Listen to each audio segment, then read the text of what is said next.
Hello' দোস্তো সকলোকে স্বাগতম জনাইছোঁ জয়ন্ত ডিফেন্স ইউটিউব চেনেলটোলৈ।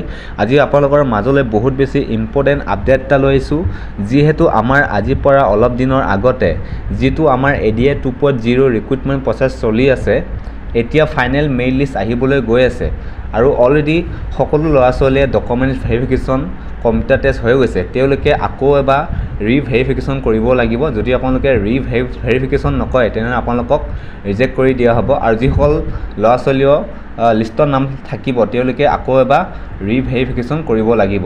বলকচোন আমি এতিয়া নটিছখন চাই লওঁ। আৰু এইখন হৈছে নটিছখন, ইয়াত আপোনালোকে চাব পাৰে 11 তাৰিখে তেওঁলোকে পঠিয়াইছে আৰু 12 তাৰিখে অফিচিয়েল ৱেবছাইটত ৰিলিজ কৰিছে। তাৰপিছত আপোনালোকক ছেকেণ্ড নটিছখন দেখাব বিচাৰিছোঁ। এইখন হৈছে ছেকেণ্ড নটিছখন। ইয়াত আপোনালোকে চাব পাৰে ডকুমেণ্টছ ভেৰিফিকেশ্যনৰ কাৰণে আপোনালোকৰ ডেটটো দিছে 16 ছেপ্টেম্বৰ 2025 11টা বজাত।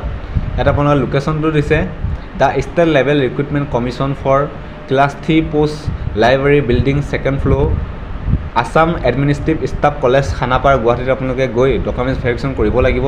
আপোনালোকে কি কি নিব লাগিব ইয়াত দিছে 1 photo, identity proof, admit card, computer skill pass কৰা চাৰ্টিফিকেট নিব লাগিব। তাৰপিছত আপোনালোকে অল চাৰ্টিফিকেট নিব লাগিব, কম্পিউটাৰ চাৰ্টিফিকেট নিব লাগিব।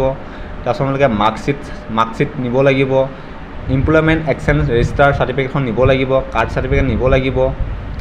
আৰু যদি আপোনালোকে এক্স ছাৰ্ভিচমেন হয় তেনেহ'লে আপোনালোকে এক্স ছাৰ্ভিচমেন চাৰ্টিফিকেট নিব লাগিব। আৰু আপোনালোকে ৰিক্ৰুটমেণ্টৰ লগত জড়িত সকলো ডকুমেণ্টছ আপোনালোকে নিব লাগিব। তাৰপিছত আপোনালোকে এই ৰোল নম্বৰবোৰ দি থৈছে, আপোনালোকে চাব পাৰে।